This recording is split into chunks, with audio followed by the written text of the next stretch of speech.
I still remember the exact moment the weight first settled on my chest, like someone had dropped a stack of textbooks right on top of my heart.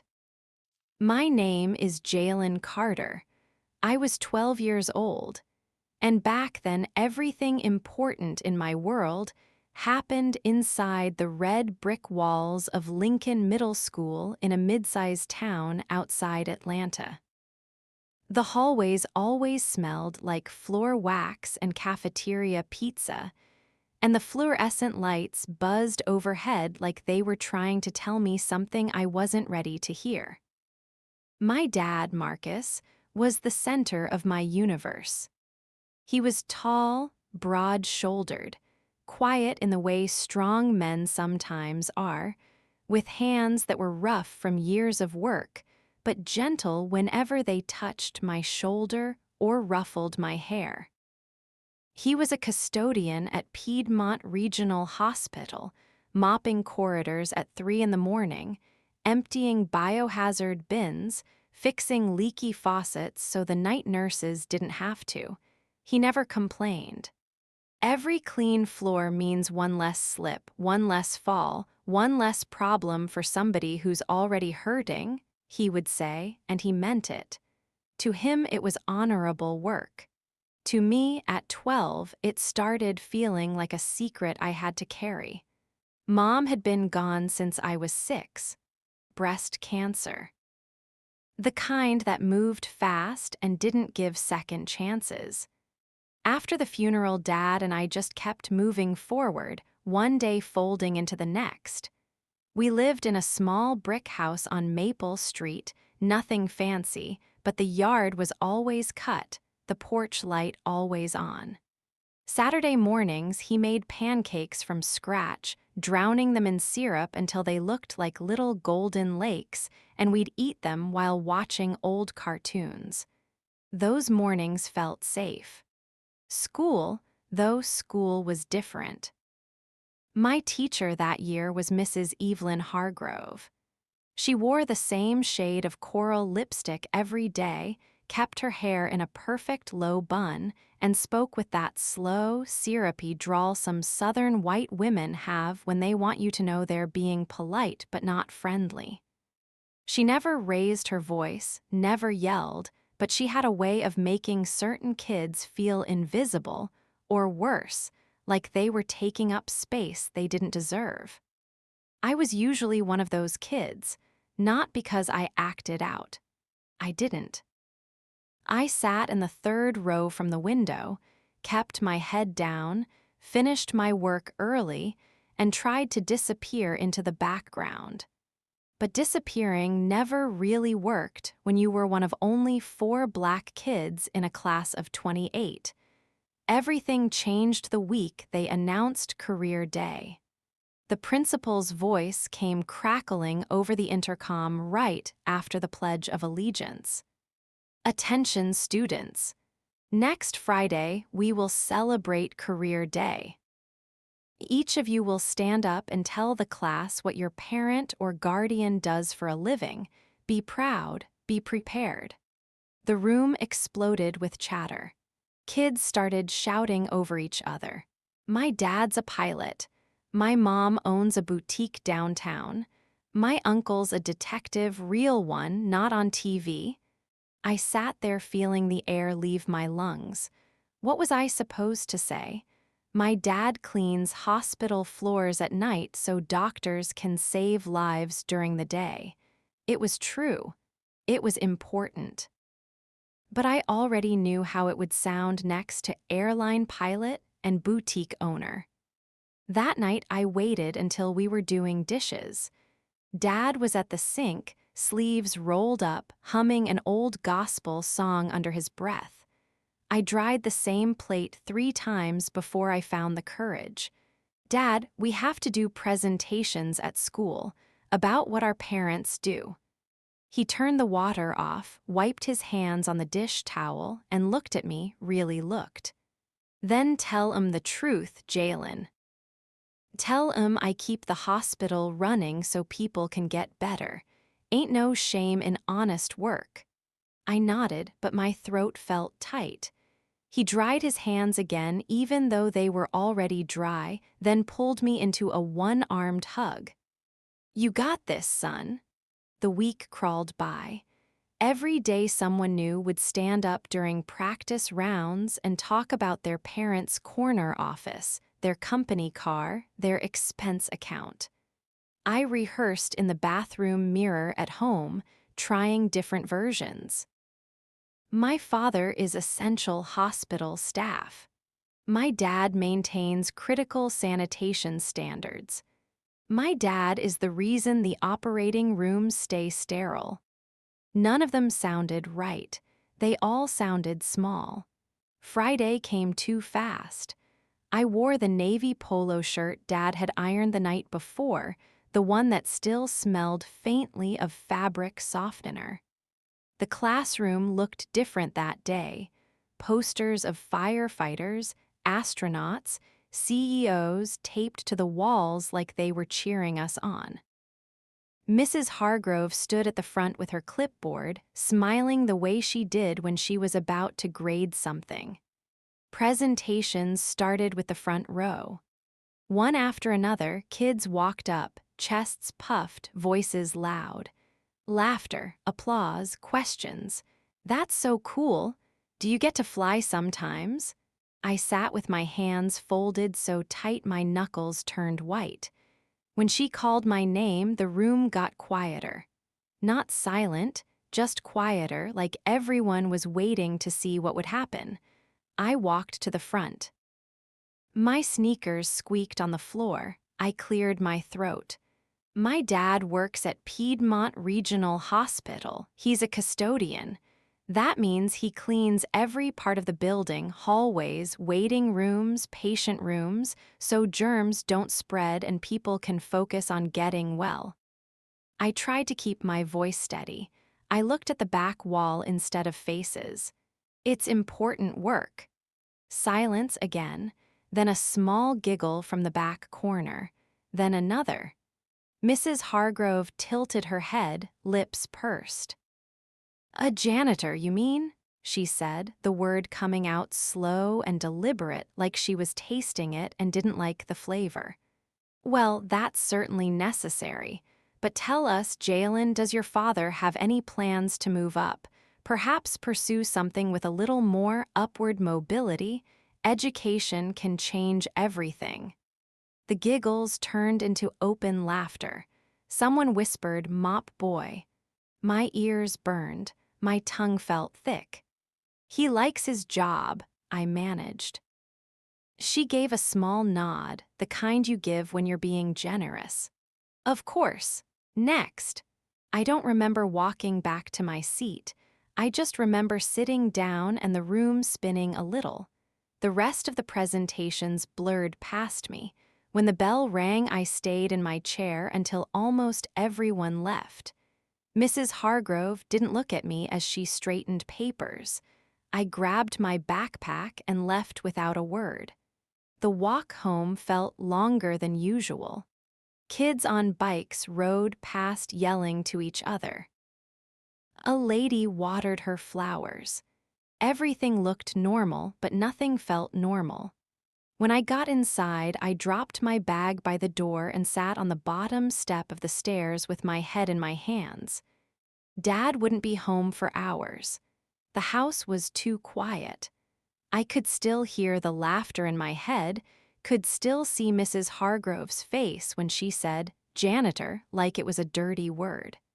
That night when Dad walked through the door, still in his navy work pants and steel toe boots, I told him everything. I didn't cry at first, just talked.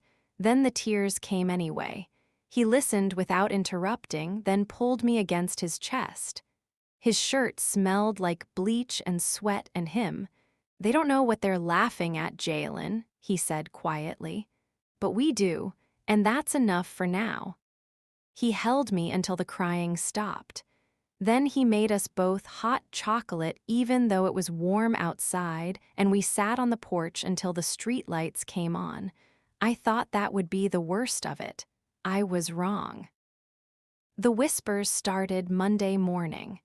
Jalen's dad is the janitor. He mops floors. Notes appeared in my locker, stick figure drawings holding brooms with my name underneath. In the cafeteria, someone pretended to spill milk and yelled, "Yo, custodian, clean up on aisle 3." Laughter everywhere. I stopped eating in the cafeteria after that. I started eating in the stairwell near the gym, alone with my sandwich and a book I wasn't really reading. Mrs. Hargrove never said anything directly again, but she didn't have to. Every time she handed back a paper, she'd sigh just loud enough for the row to hear. "Try harder, Jalen.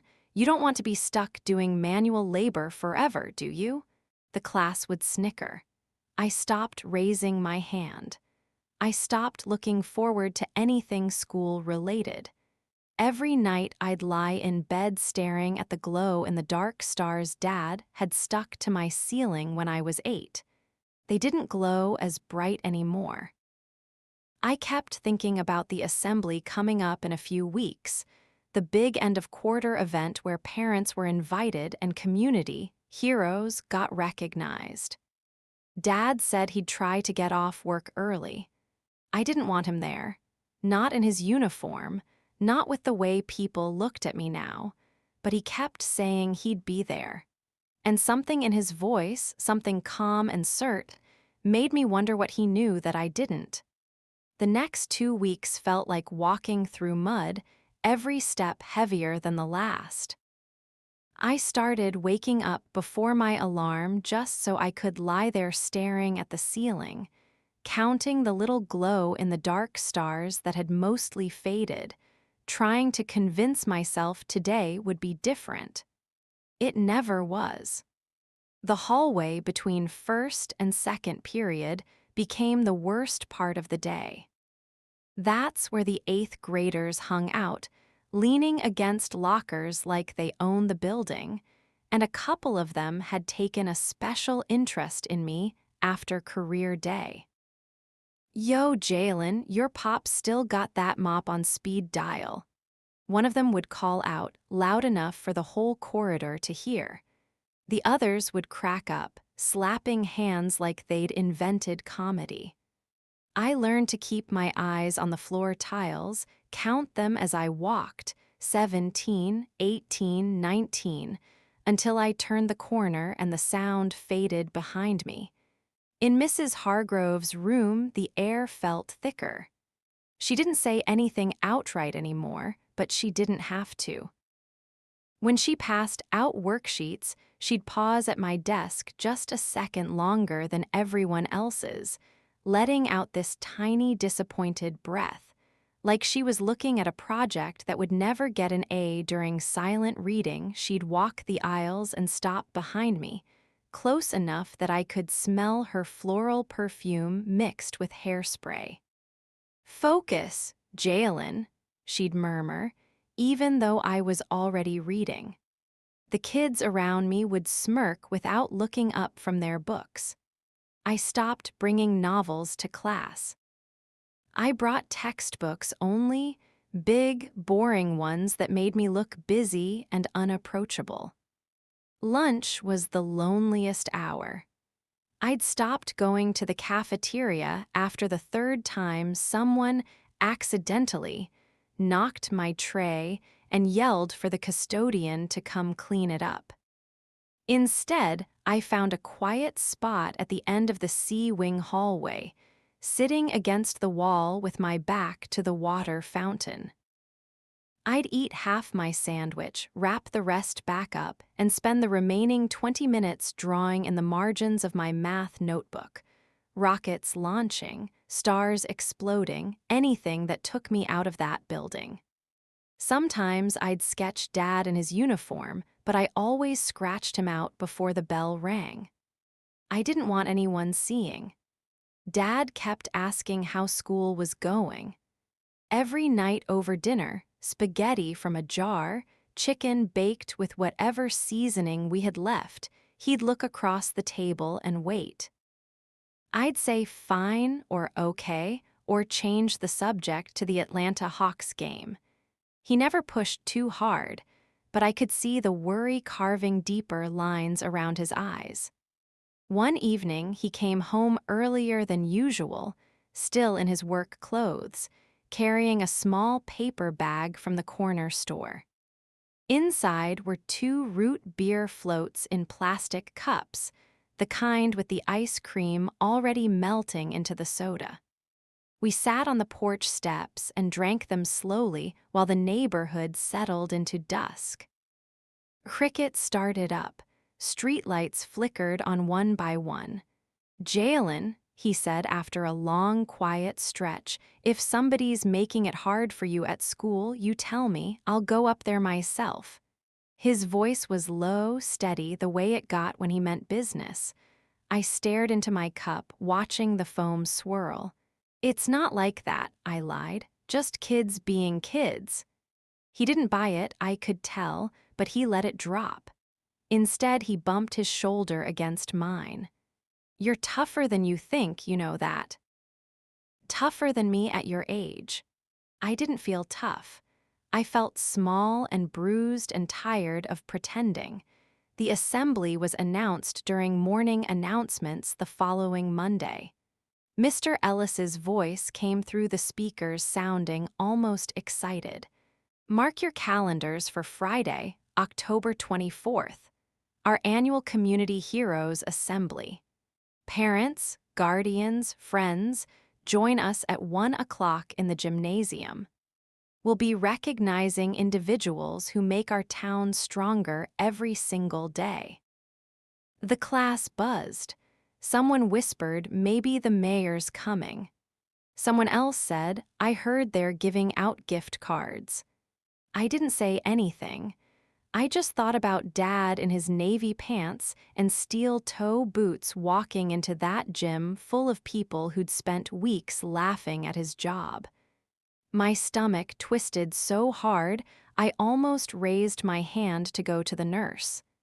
That night, I tried to talk him out of coming. We were in the living room, TV on low, some old Western playing that neither of us was really watching. "Dad, you don't have to come to the assembly. Work's busy, right? You said they needed you for an extra shift." He muted the television and turned to face me on the couch. "I already switched with Lear. I'll be there." His tone left no room for argument. I opened my mouth anyway.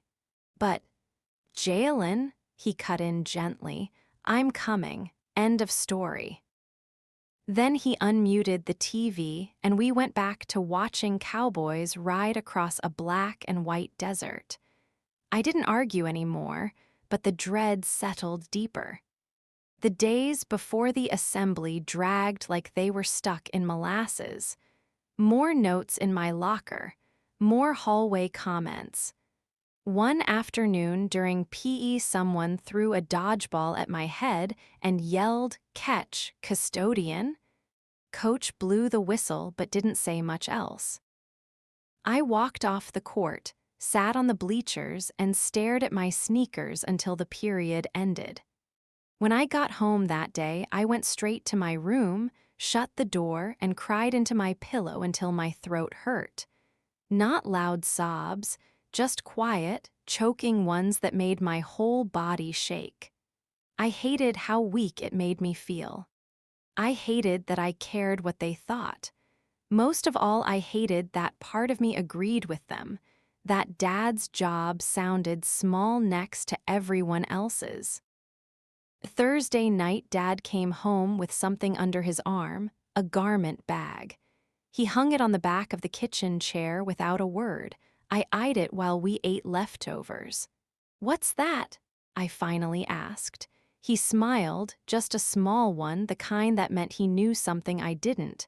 "Something for tomorrow, you'll see." I didn't press. I was too tired to press. Friday morning, I woke up with a headache behind my eyes. The sky was overcast, the kind of gray that makes everything look flatter. I put on the same navy polo from career day because it was the nicest thing I owned that still fit. Dad was already gone, early shift, but he'd left a note on the counter next to my cereal bowl. Head up, chest out. See you at 1. Love, Dad. I folded the note and put it in my pocket like a talisman. School felt electric that day. Everyone was talking about the assembly. Teachers kept reminding us to be on our best behavior. Mrs. Hargrove actually smiled at the class, genuine almost, when she said, "This is a chance to see what real success looks like. Children, take notes." I stared at my desk and traced the wood grain with my fingernail. At 12:30, we lined up and walked single file to the gym. The bleachers were already half full of parents in their Friday casual clothes, polo shirts, khakis, a few dresses. I scanned the crowd for Dad but didn't see him. My heart sank a little lower. Maybe he couldn't get off after all. Maybe he'd changed his mind. We filed onto the bleachers. The gym smelled like sweat and floor polish and anticipation. Mr. Ellis stood at the podium in a suit that looked too tight across the shoulders. A big banner hung behind him, "Community Hero Strength in Service." The lights dimmed slightly. Music started, some inspirational track with violins and drums. My palms were damp. I wiped them on my jeans. Mr. Ellis welcomed everyone, thanked the parents, talked about community spirit. Then the program began. First up was a retired firefighter who told a story about pulling a family out of a burning house on Christmas Eve. The crowd clapped hard. Next came a nurse who'd worked double shifts during the last bad flu season. More applause. I kept glancing at the doors, waiting for Dad to slip in late like he sometimes did. Nothing. Then Mr. Ellis stepped back to the mic. "Our next honoree is someone very special. Someone who has served this community quietly, consistently, and with extraordinary impact. Many of you know him or think you do, but today we're going to show you the full picture." The lights went down completely. A projector hummed to life. The screen filled with old black and white photographs, civil rights marches, young men and women holding signs, police lines, water hoses. A deep narrator voice came through the speakers. In 1968, a 16-year-old boy from Macon joined the movement. He marched. He registered voters. He faced dogs and batons and never backed down. That boy grew up to become a man who never stopped serving. My breath caught. I knew that face. Even grainy and 30 years younger, I knew it was Dad. The video kept going. Photos of Dad in the 80s, starting his own small cleaning business out of the back of a beat-up van. Clips of him training new employees, mostly young black men and women from the neighborhood who'd been turned down everywhere else. Statistics flashed on screen. Thompson Maintenance Services, founded 1995, now employing 63 people. Annual contracts with the hospital, 3 school districts, City Hall. Then came the donations, anonymous at first, but now revealed. Over $3 million funneled into scholarships, medical debt relief, after-school programs, all quietly, all without fanfare. Marcus Carter didn't want credit, the narrator said. He wanted change. Gasps rippled through the gym. Heads turned. Eyes found me. Mrs. Hargrove, sitting 2 rows ahead with the other teachers, went completely still. Her hand rose to her mouth.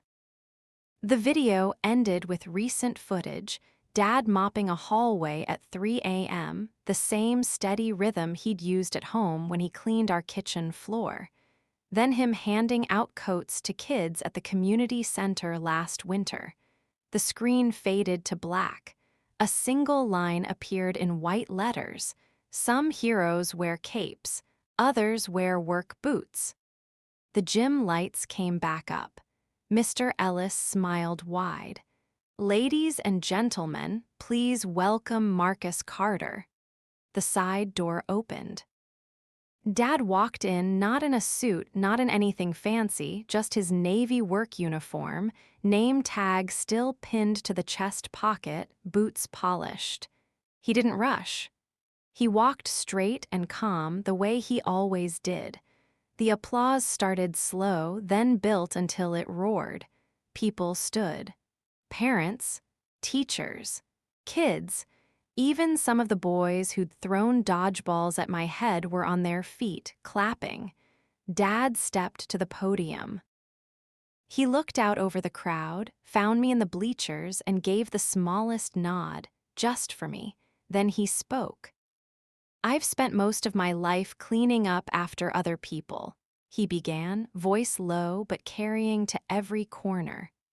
"Floors, hallways, sometimes messes folks make with their words. But the real work, the work that matters, is making sure the next generation doesn't have to start from behind. I didn't do any of this alone. I did it for my wife, who fought harder than anyone I've ever known. And I did it for my son, Jalen, who's stronger than he realizes." He paused, looked right at me again. "Son, I'm sorry you had to carry some of this weight, but I'm proud of you, prouder than you'll ever know." Tears burned my eyes. I didn't wipe them away. The applause swelled again. Dad stepped back. Mr. Ellis shook his hand. People surged forward, parents, teachers, even kids wanting to shake his hand, say thank you, take pictures. I stayed in my seat a moment longer, chest so full it hurt to breathe. Mrs. Hargrove didn't move. She sat frozen, staring at the spot where Dad had stood, her face the color of notebook paper. I didn't know it yet, but that was only the beginning of the turn. The real twist, the part that would change everything, was still coming. The applause didn't die down for what felt like forever. It rolled through the gym in waves, crashing against the cinder block walls and bouncing back louder each time. Dad stayed at the front for a minute longer than he needed to, shaking hands with Mr. Ellis, nodding at people who were calling his name, but his eyes kept coming back to me. Every time they did, something inside my chest loosened a little more, like a fist that had been clenched for weeks finally starting to open. When the program officially ended, the gym turned into a kind of controlled chaos. Parents stood up, kids jumped down from the bleachers, teachers gathered their things but didn't leave right away. A line formed around Dad almost immediately. People wanted pictures, wanted to tell him they'd had no idea, wanted to say thank you for the scholarship their niece got last year or the medical bill that mysteriously got paid off 2 winters ago. I stayed where I was on the 3rd row, knees pulled up, watching it all like it was happening on a screen I wasn't part of yet. A couple of the boys from my class, the same ones who'd thrown the dodgeball and yelled custodian jokes, came over first. They stood there shuffling their feet, hands shoved deep in pockets. One of them, Tyler, the tall kid with the buzz cut, spoke first. "Hey, Jalen, that was, your dad's pretty cool." His voice cracked on the last word. The other one, Marcus, no relation, just nodded fast. "Yeah, sorry about, the stuff we said." I looked up at them. Their faces were red, eyes darting everywhere but at me. I could have made it hard for them. Part of me wanted to. But the anger that had been burning so hot for weeks suddenly felt cold and tired. "It's okay," I said quietly. Just don't do it again. They nodded like their heads were on springs, mumbled something else, and disappeared back into the crowd. More kids came after that, some I barely knew, some who'd never spoken to me before. They all said variations of the same thing: sorry, didn't know, that's awesome. Each one chipped away at the wall I'd built around myself until I could finally stand up without feeling like the floor might crack open under me. Dad found me eventually. The crowd around him had thinned a little. He walked over, still in his uniform, still calm, and sat down beside me on the bleacher step. For a long minute, we didn't say anything. We just watched people milling around, the gym slowly emptying. Then he put his arm around my shoulders, the way he used to when I was little and scared of thunderstorms. "You all right?" he asked. I swallowed hard. "I don't know yet." He nodded like that was a fair answer. "That's okay. Takes time to catch up to feelings." I leaned into him just a fraction. "Why didn't you ever tell me? About the company, about the money, about any of it?" He took a slow breath. "Because I didn't want you growing up thinking the measure of a man is how much he has in the bank or what title S on his door. I wanted you to know that work, any honest work, has dignity. That showing up every day, doing what needs doing, that's what builds something real. The rest, that's just tools to help more people. But it's not the point. You are." I felt tears prick my eyes again. "It hurt, Dad, a lot." "I know." His voice cracked the tiniest bit. "And I hate that you had to feel it. But I also know you're strong enough to come through the other side better for it. You already are." We sat there until the gym was almost empty. Mrs. Hargrove was one of the last people still there. She stood near the double doors, clutching her purse like it was a shield, staring at the floor. When she finally looked up and saw us, she hesitated, then started walking over. Dad stood. I stood too. She stopped a few feet away. Her usual perfect posture was gone, her shoulders were rounded, her coral lipstick smudged at one corner like she'd been biting her lip. "Marcus," she said, voice small. Then she looked at me. "Jalen." Neither of us spoke. She took another step closer. "I owe you both an apology, a real one." She swallowed. "What I said, what I implied about your work, about your future, it was cruel and wrong. I let my own assumptions blind me. I saw a uniform and I filled in the rest with every stereotype I grew up hearing. I was wrong, deeply wrong." Her eyes filled. "And I'm ashamed." Dad looked at her for a long moment, then he nodded once. "I appreciate you saying that, Mrs. Hargrove. Takes courage to own it." She wiped under her eyes quickly. "It doesn't make up for what Jalen went through. I know that, but I needed to say it anyway." She turned to me. "Jalen, if there's ever anything I can do to make this right, even a little, I hope you'll tell me." I didn't know what to say. The words stuck, so I just nodded. She gave a shaky smile, then walked away, heels clicking softly on the gym floor until the door closed behind her. Dad put his hand on my shoulder again. "Come on, let's go home." We walked out together. The parking lot was still half full. A few parents waved. One older lady came over and pressed a $20 bill into Dad's hand. "For the kids' program," she said. "Tell them it's from somebody who believes in what you're doing." Dad tried to give it back. She wouldn't take it. She just patted his arm and left. In the truck on the way home, Dad turned the radio low. An old Stevie Wonder song played, "Isn't She Lovely?" He hummed along for a minute, then glanced at me. "You hungry?"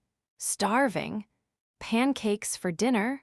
I laughed, the first real laugh in weeks. Yeah, with extra syrup. He grinned. That's my boy. We didn't talk much more on the drive. We didn't need to. The silence felt different now, not heavy, not empty, just peaceful. Like the storm had finally passed and the air was clean again. But even then, I didn't realize how much deeper the story went. The real twist, the part that would make everything click into place, was still waiting in the weeks ahead. And when it came, it would break open something in me I didn't even know was locked. Pancakes for dinner became a tradition that night, even though it was barely 5 o'clock when we got home. Dad pulled out the big mixing bowl, the one with the chip on the rim from when I was 7, and tried to help stir too fast. He cracked eggs with one hand, measured flour with the other, and talked me through the whole process like it was the first time. See, the secret's in the lumps, he said, handing me the whisk. Don't overmix or they turn out tough. I stirred slowly, watching the batter swirl golden.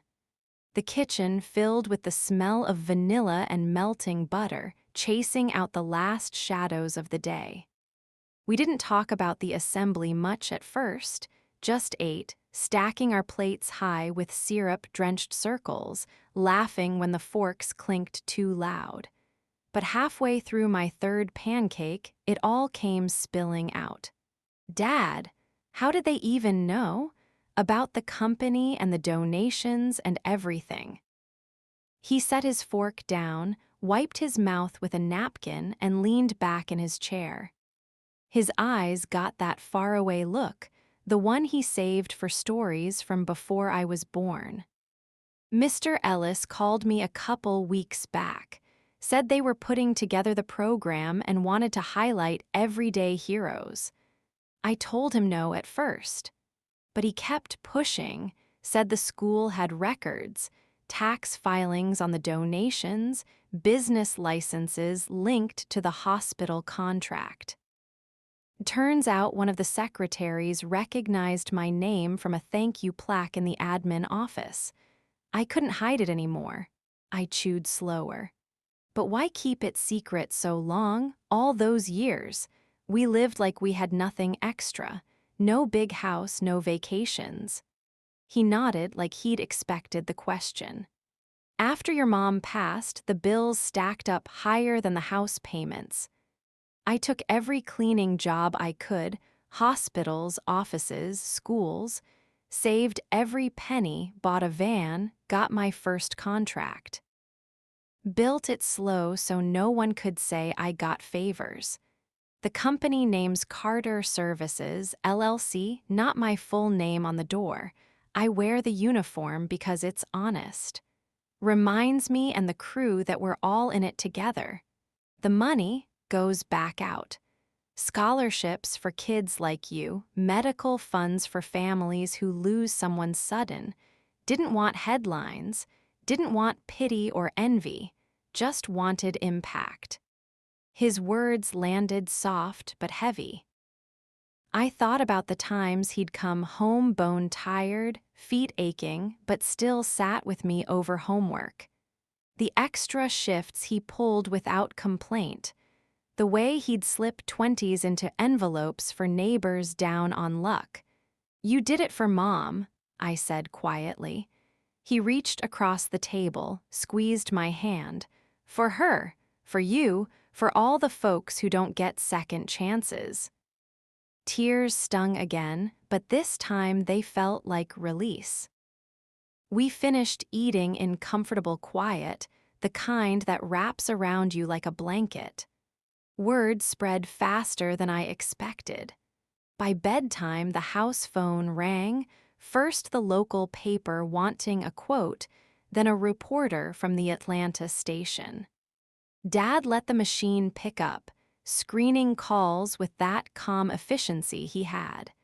Neighbors started stopping by the next morning before church. Mrs. Jenkins from down the street brought a pound cake still warm from the oven.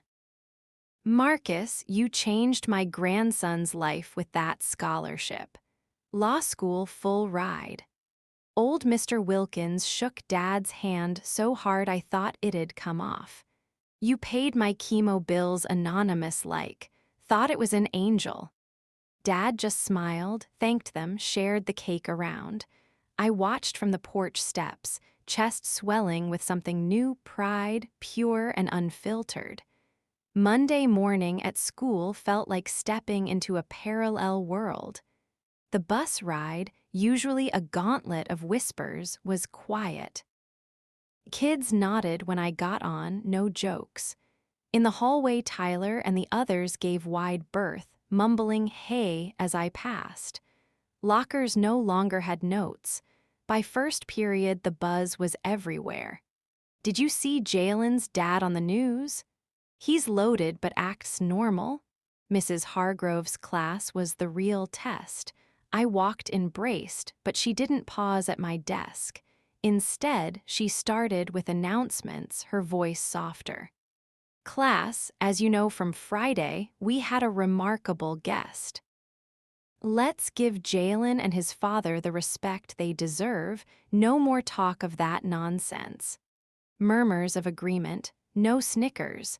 She called on me during math, first time in weeks. A word problem about budgets. I solved it quick, voice steady. Correct, Jalen, excellent work. The class clapped, small but real. At lunch, the cafeteria table filled without me asking. Tyler slid in across from me. Man, your dad's a boss. My uncle works construction, says your company's legit. Others chimed in, questions tumbling, how big is it? You gonna take over? I answered careful, echoing Dad, no bragging, just facts. For the first time, being me felt. Good, but the high came with undercurrents. Not everyone flipped overnight. A few kids stayed distant, jealous maybe. And me, I carried resentment like a backpack strap digging in. Mrs. Hargrove's apology echoed, but forgiveness, that sat heavy. One afternoon after school, she asked me to stay back. The classroom empty, sunlight slanting through blinds. Jalen, I meant what I said. If there's extra credit tutoring anything, her eyes pleaded. I shrugged. I'm good. Walked out without looking back. The hurt ran deep. Words couldn't scrub it clean yet. Dad sensed it. Evenings, he'd take me to the company lot, a plain warehouse on the edge of town, Carter Services sign modest. First time, he introduced me to the crew. Lear, night supervisor who'd covered his shifts. Tanya, bookkeeper, single mom of 3, a dozen others, all stories like ours. This here's my boy Jalen, Dad said. They clapped, pulled me into hugs. Boss man's spitting image. We shadowed jobs, inventory, bids, a night mop run. Dad worked alongside, no special treatment. Leads from the front, Leary whispered. I learned spreadsheets, contracts, the quiet math of margins. One day this could be yours if you want, Dad said one night, wiping sweat. Pride bloomed, but questions nagged. Why the full secrecy? What else hid? Home one Saturday, digging for old photos in the attic, dusty boxes Mom's side, I found letters. Hospital bills marked paid in red anonymous donor notes. Then a folder, lawsuit papers, Mom's case, complications from a surgery infection, dirty equipment. Dad sued not for millions, but reform. Won a settlement, started the company with it. Vowed anonymity to protect against backlash. His donations targeted kids orphaned by medical errors, families crushed by debt. One letter from the hospital admin, your contributions saved our imaging wing. Tears hit the paper. He'd built an empire from grief armor of humility. But the twist sharpened when Dad sat me down that night. "There's more, son, Mrs. Hargrove, her husband." My head snapped up. "What?" he explained slow. "Last year, Mr. Hargrove, retired principal, heart attack, emergency bypass at Piedmont. Equipment, funded by Dad's anonymous grant. She knew overheard nurses talking Carter donation. Pride blinded her, saw uniform, forgot truth. Bias from her upbringing, Old South whispers. Principal confronted her post-video. She broke in tears, confessed to Dad privately. I mocked the man who saved my Harold's life. Her change? Real remorse, volunteering now at the company literacy program. It humanized her, cracked my anger. Forgiveness crept in, slow like dawn. But the real reversal built toward year's end. The revelation about Mrs. Hargrove's husband didn't hit me all at once. It settled in slow, like rain soaking into dry ground after a long drought. Dad told me the details over breakfast one Saturday, pancakes again, because they'd become our unspoken ritual whenever the world felt too big. He poured coffee into his favorite chipped mug, the one with "World's Best Dad" in faded letters that I'd painted when I was 8, and spoke without looking up right away. Harold Hargrove, her husband, he was in the ICU last spring. Massive heart attack. They needed an emergency angiogram machine to map his arteries quick. The hospital was short on funds for the upgrade. My foundation covered it, quiet grant through the Community Health Board. No names attached, but nurses talk. She overheard one day in the break room, knew it was me. Still, when she saw me in that uniform at career day, old habits won. Pride, fear, whatever you want to call it. She couldn't square the man who saved her husband's life with the one pushing a mop bucket. I stared at my plate, syrup pooling around the last bite. So she knew the whole time? Not the whole time, just enough to feel guilty later. Principal Ellis sat her down after the assembly, showed her the donation records tied to the equipment. She cried right there in his office. Said she'd spent months teaching kids about character while ignoring it in herself. I didn't say anything for a minute. The fork felt heavy in my hand. Part of me wanted to stay angry, hold onto the hurt like armor. But another part, smaller and quieter, remembered how she'd looked in the gym, shoulders hunched, eyes wet, clutching her purse like it could protect her from her own words. Does that make it okay? I finally asked. Dad set his mug down. No, nothing erases what you felt, but it explains. And sometimes understanding is the first crack in the wall. Forgiveness isn't for her, son. It's for you so the poison stops living rent-free in your head. I nodded slowly.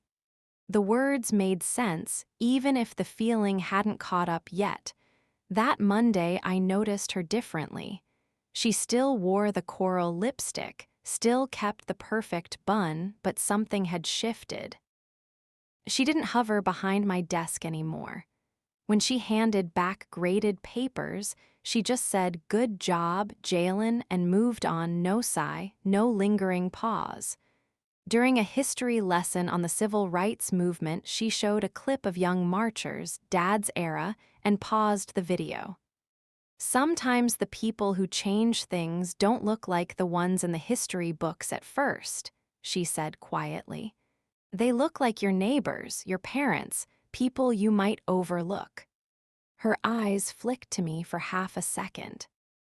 Not pity, respect. The class stayed quiet, no snickers.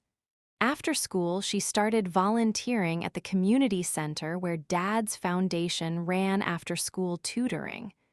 I saw her there one Tuesday, sitting at a low table with a group of third graders, helping them sound out words from a worn phonics book.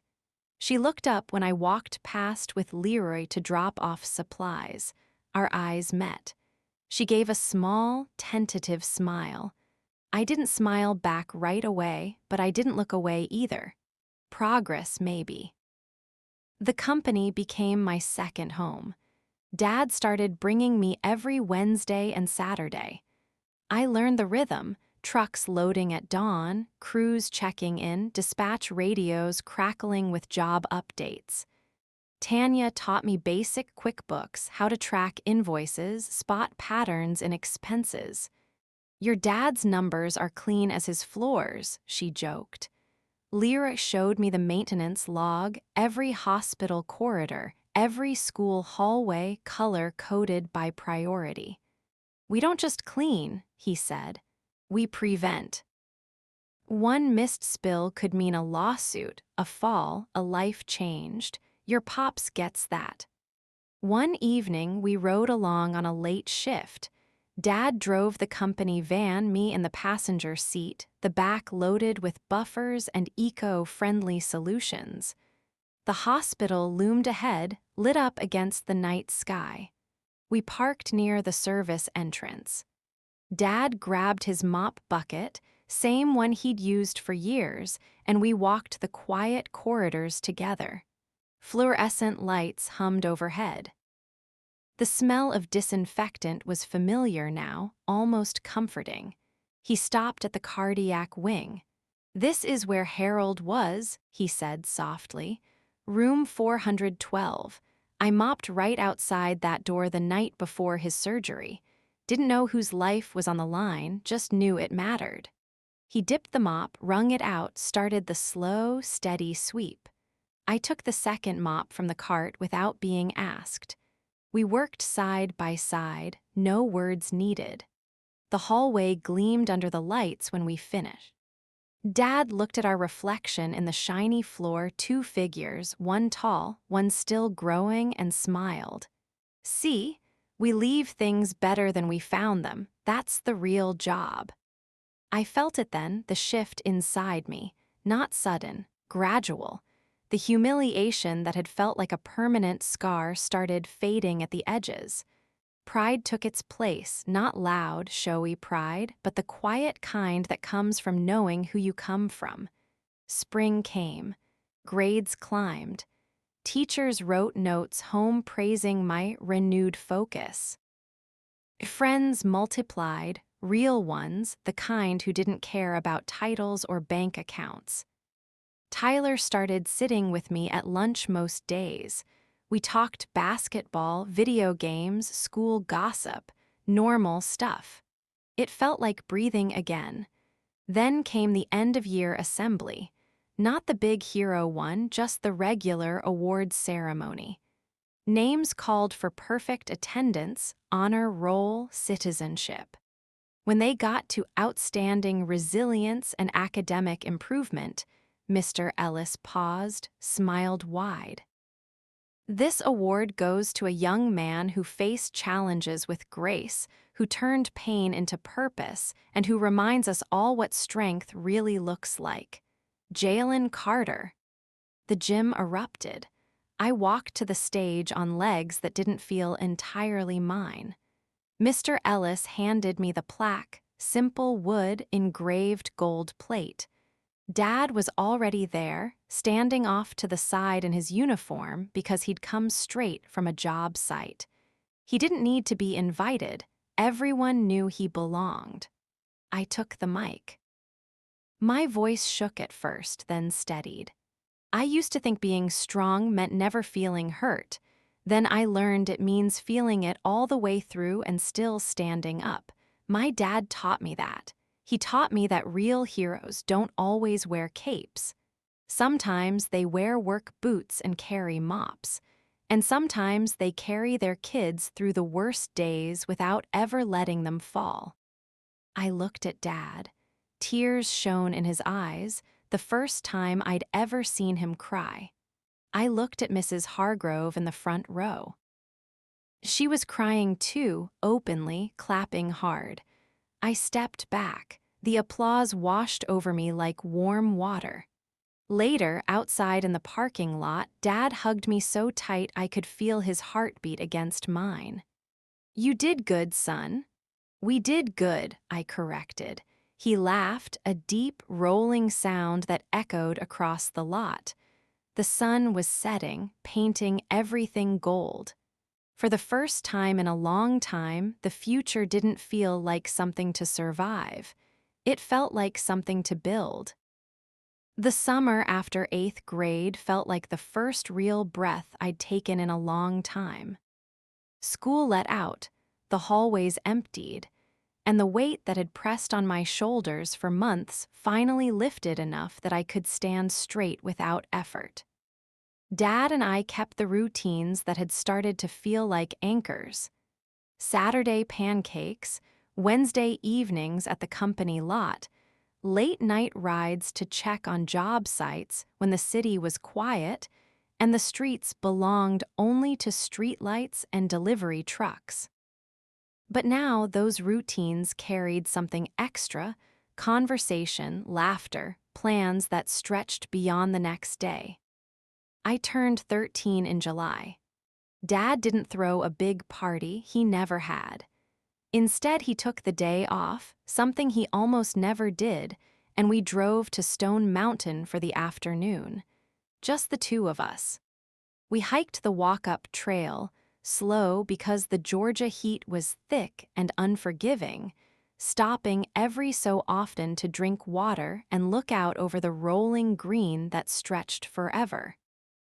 At the top, we sat on a flat rock, legs dangling over the edge, eating sandwiches he'd packed in the old cooler. The wind moved the trees below us like waves on a green ocean. "Remember when you were little and you wanted to be an astronaut?"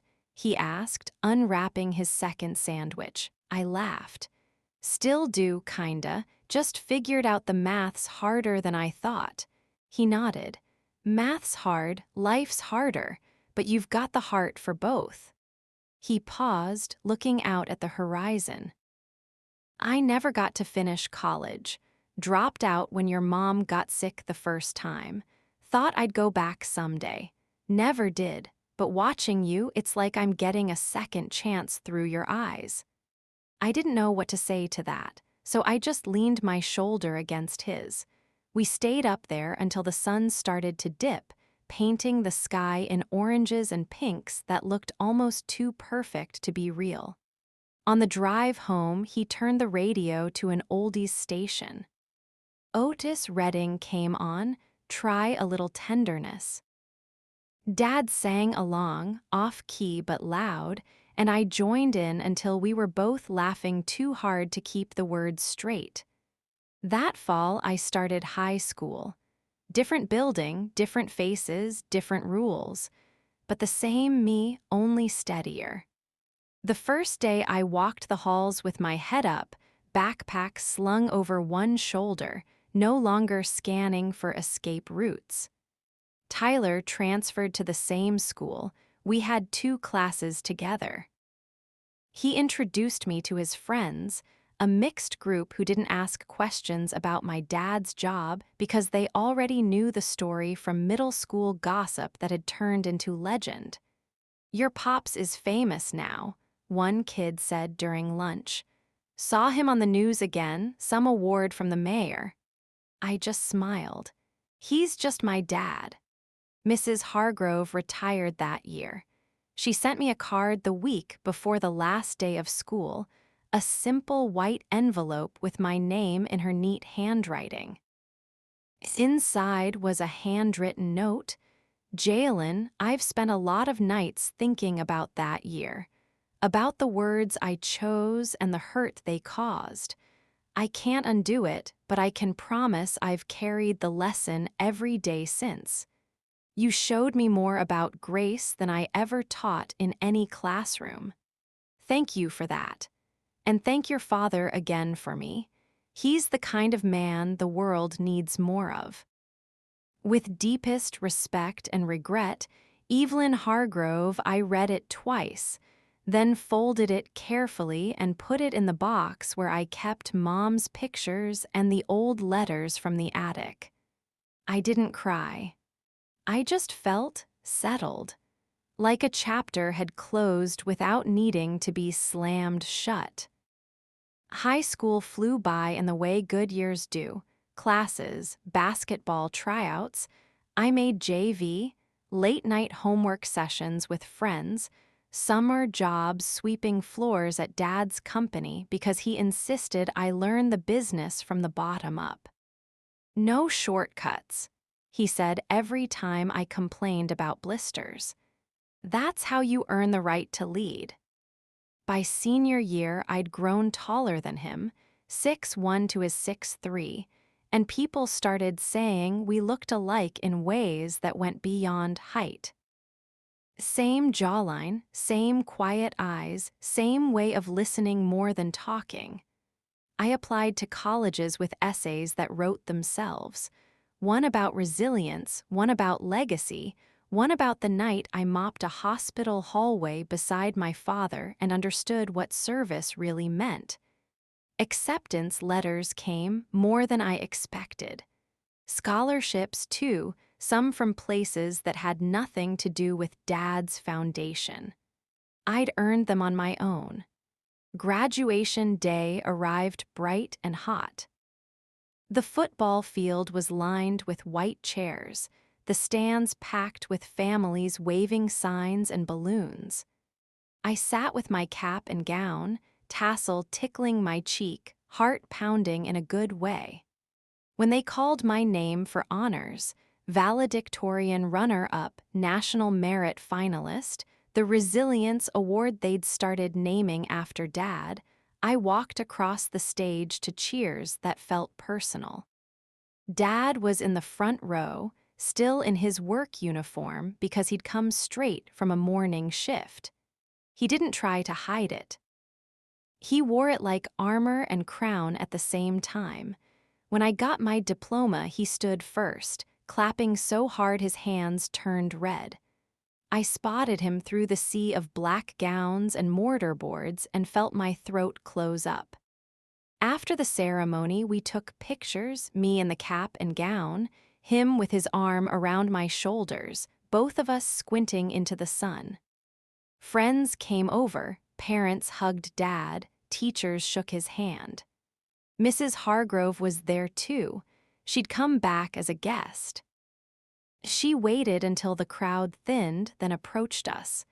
"Jalen," she said, voice thick, "you've done something extraordinary." I met her eyes. "We all have our turns, Mrs. Hargrove. Thank you for being part of mine." She blinked back tears, then turned to Dad. "Marcus, thank you for everything." He nodded once, simple and kind. "We're all just trying to leave the floor a little cleaner than we found it." She laughed softly through tears, then walked away. Dad and I stood there a moment longer, watching people drift toward the parking lot. The field was emptying, the sun lowering, turning the sky the same gold it had been the day we sat on Stone Mountain. He put his hand on my shoulder. "Proud of you, son, more than words." I looked at him, really looked. The lines around his eyes deeper now, the gray at his temples more noticeable, but the same steady strength I'd always known. "I'm proud of you too, Dad, always have been." He pulled me into a hug, tight and unhurried. When we stepped back, neither of us said anything else. We didn't need to. We walked off the field together, caps in hand, gowns billowing in the breeze. Behind us, the school band played the alma mater, soft and fading. Ahead of us, the parking lot shimmered with heat and possibility. And for the first time, I understood, truly understood, that the deepest humiliations can become the strongest foundations.